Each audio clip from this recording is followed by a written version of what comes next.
Hello and welcome. This is Self-Control, How to Build a Better Life. This is the podcast that will inspire you to take control of your mind and your mindset to go forward and build the life that you want to live. In the spirit of today's episode, let's not waste any more of your time. Let's get right into it. I see a lot of people dealing with problems of procrastination, with a lack of motivation. It's something I've certainly struggled with too. I want to talk today about a framework for some solutions to start working on that procrastination, to maybe find that motivation, right? So if you're feeling like maybe life is passing you by because you're not getting things done, if you don't feel like getting up and doing the things that you supposedly need to do, and if you're just plain tired of saying next week, next month, next time, let's talk about a solution. Let's talk about a way out of this. Let's turn that into this week, this month, this time. Let's go. So when we talk about procrastination, when we talk about a lack of motivation, I'm going to use those things interchangeably. What do I really mean? What do we mean? And you know better than anyone else, so maybe take a minute now to think about it. How does it feel to keep putting things off? How does it feel to not get things done? How does it feel to not seem to be able to find the willpower to do the things that you want to do? Where do those feelings of incompleteness sit within the body? That shame, that failure, that sort of bitterness. Where does that reside in your body? I want you to take yourself to that place. I want you to bring your mind there for a moment, as difficult as that might be, but let's bring those feelings front and center. Let's think about, when I fail to get things done, how do I feel? Where in my body do I feel those feelings? Take yourself there and now decide that today is actually going to be step one away from that. So strictly speaking, we're talking about not being able to do the things we believe we need to do, putting off or postponing or avoiding the tasks that we believe are important to us. It could be starting a healthy diet. It could be starting an exercise plan, looking for a job, quitting a job, going out to meet people, going out to find a partner, getting out in the mix, seeing what life's all about. It could be any number of things. It could be building a website, building a fence, for all I know. It doesn't really matter. There are things that you've decided that are important to you, things that you value, things that you ought to do, and you're not doing them. Does that sound about right? Okay, great, because that awareness of the problem is going to be your biggest asset in this journey. Now, in fact, you've made the biggest step possible already. You've taken the biggest step forward already. You know what the problem is. I talk a lot about it on this show, but truly every day, every week, it becomes more and more amazing to me just how powerful awareness can be for us. If you didn't know what the problem was, if you didn't know why nothing was getting done, if you didn't know where these feelings of shame and bitterness and incompleteness were, why nothing was going right in your life, why nothing was growing in your life, if you didn't know at least the cause of these feelings, what would you search for? What would you ask? What questions would you ask? Why do I feel bad? Well, good luck. So truly, and I really do mean this, we need to be grateful for our awareness of the problem. Be grateful, right? Like it's hard to imagine living in a world or living in a way where we say, I'm grateful for my problems. But we may one day say that. But at least today we can say, I am grateful for my awareness of this problem in my life.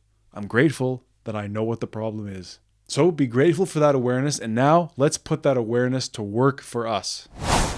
So you know how it feels to fail. You know how it feels to keep putting things off. You know how it feels to look around your house or your apartment or your life and see all these things undone, all these things that you coulda, woulda, shoulda done. That's good. That awareness has got you this far, but now let's see how far it can take you. What I had to do for myself and what I now wholeheartedly will recommend to you is to seek to become even more aware of the problem. How? There are a few ways you can do this, but number one is to start keeping a record of your life, a record of your thoughts, a record of your actions. And it's more than just a journal. I'm sure if you've been listening to this show for any amount of time, you're going to be getting a little bit sick of me telling you to start keeping a journal. I'm never going to stop telling you to do that, but I'm actually going to tell you today that keeping a record of your life is more than just a journal. Yes, you need to keep a daily journal, a small notebook where you write down a little bit of what you did and what you thought every day. And the more honest that you're willing to be in the pages of your journal, the better and the sooner the results will come for you. The sooner the solutions will make themselves apparent. If you're willing to actually note every single time you fail to act, every single time that procrastination occurs in your life, every single time that you don't have the motivation, the chances of finding success, of finding your way out of that is actually going to happen sooner. But wait, there is more. In that journal, or perhaps in a separate notebook, I want you to start, and I do this too. This is not, it's not unsolicited advice because you're here, but this is not baseless advice. This is what I do. You could be like me. Good Lord. In that other notebook, track your sleep. And you can do this in your journal too, but track your sleep. Literally, I went to bed at this time. I woke up at this time. How many hours was that? How was the quality of that sleep? Track what you ate, when you ate. Track how much water you drank. Keep a record of the exercise, any walking that you're doing, any sexual activity taking place in your life. Make a note of it. I want you to even keep track of the weather. Now, beyond this, I also encourage you to track exactly what you're eating, not just when, but what. How much do you weigh in the morning?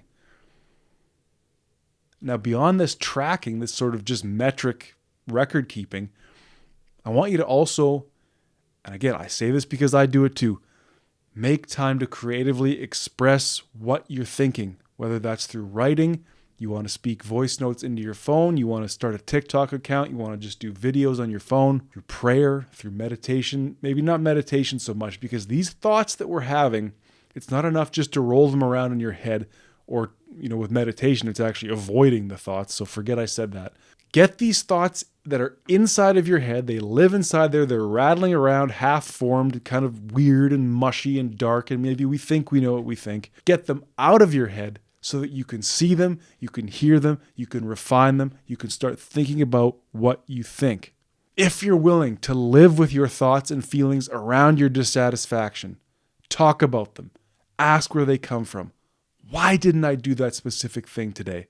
Was I afraid? Were the steps too big? Was the path unclear?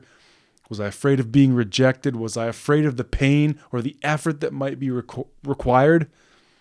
It's okay to have these thoughts. It's truly okay to have them, because you are having them. Get those thoughts out every day. And you might be saying, well, Patrick, I just want to stop procrastinating on washing my car, right? It's not some big existential thing I need to. Okay, fine. Go wash the car. Go build the fence. Go start that website.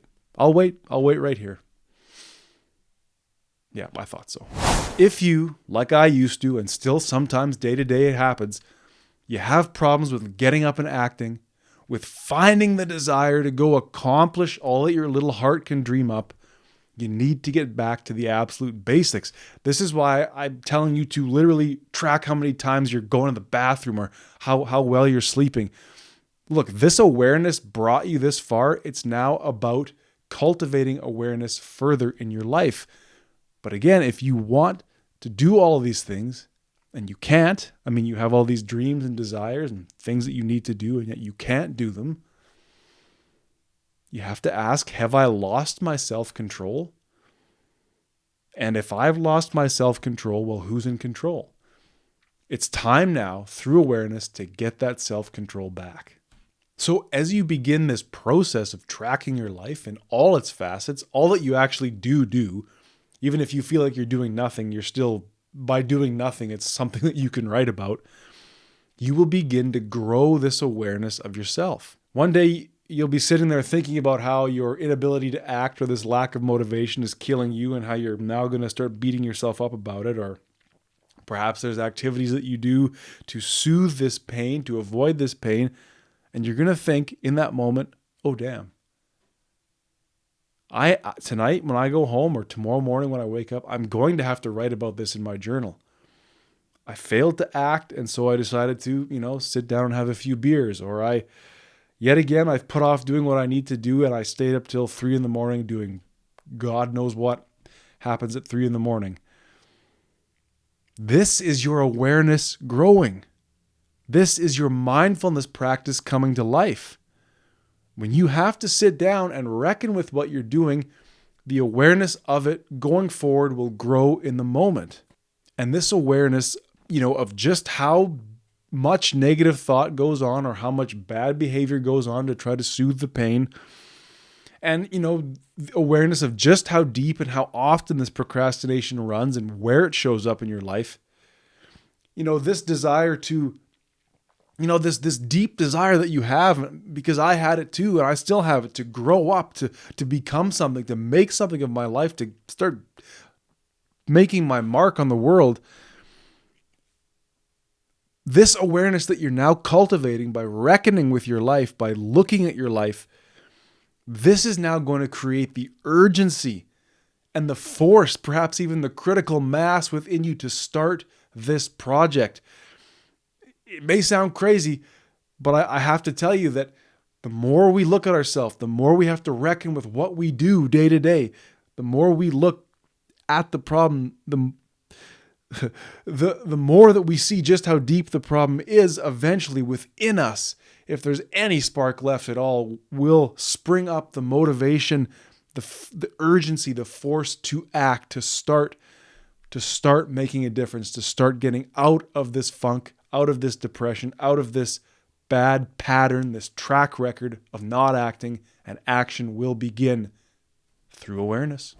And you might be saying, no, actually, I don't really choose to think about the problem. I don't want to think about the problem. Or I've thought about it enough to know that it's just how I am. I don't really need to examine it. It's how I live. It's how I am. That's up to you. I don't tell you how to live on this show, but if you're not willing to put the time into examining the problem of procrastination, the problem will not ever be solved, at least in my estimation. It's up to you if you want to say, I don't want to look at the problem, I just want to change the problem. I just don't want to be this way. But it is that rush to change, to be something else, that we often trap ourselves in, or we overlook the fact that the problem, within ourselves, is the solution. So, you may say, I don't want to look at the problem, but here you are still listening to a podcast, which may indeed be another form of procrastination. So let me be frank. You have all the time in the world, supposedly, to not do the things you want to do. So what then is the harm of spending some time on analyzing the problem itself? Now, let me be very clear about this also.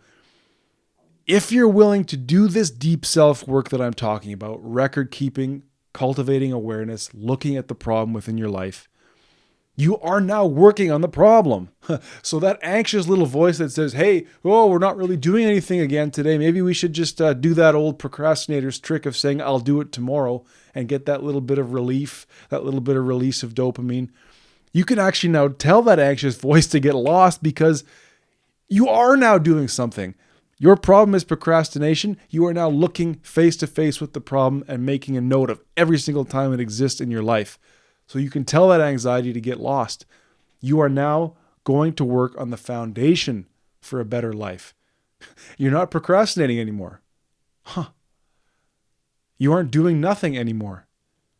You're thinking about your life. You're thinking about your thoughts and your actions, and you're no doubt going to start to see when and why you struggle.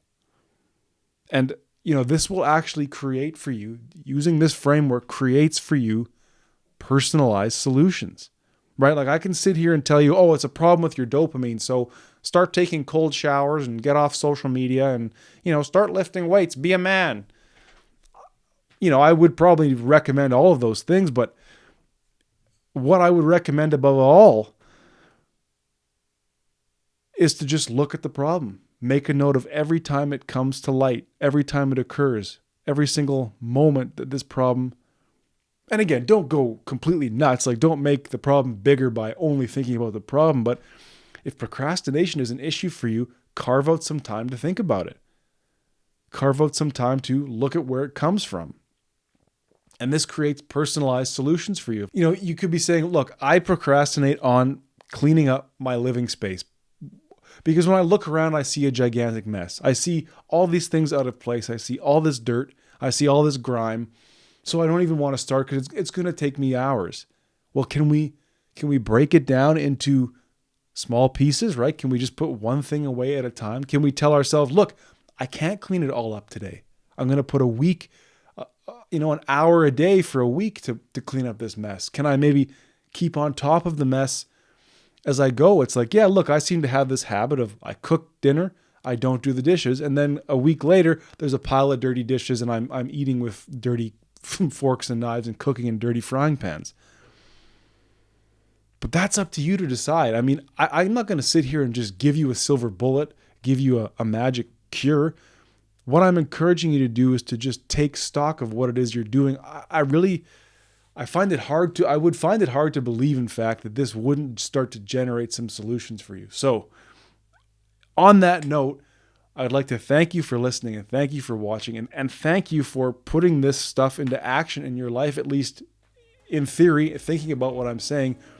I really, really would love to hear from you. If procrastination, if a lack of motivation is a problem for you, could this process of record keeping, building awareness in your life, looking at all the ways it occurs and starting to develop personalized solutions for yourself, could this be of use to you? Does this make sense? Is this something you want to move forward with? Please get in touch on Facebook. You can answer the Q&A on Spotify. You can drop a review on Apple Podcasts and simply let me know if this works. And until we do speak again, until we do connect, I'll remind you from my own experience that better is possible.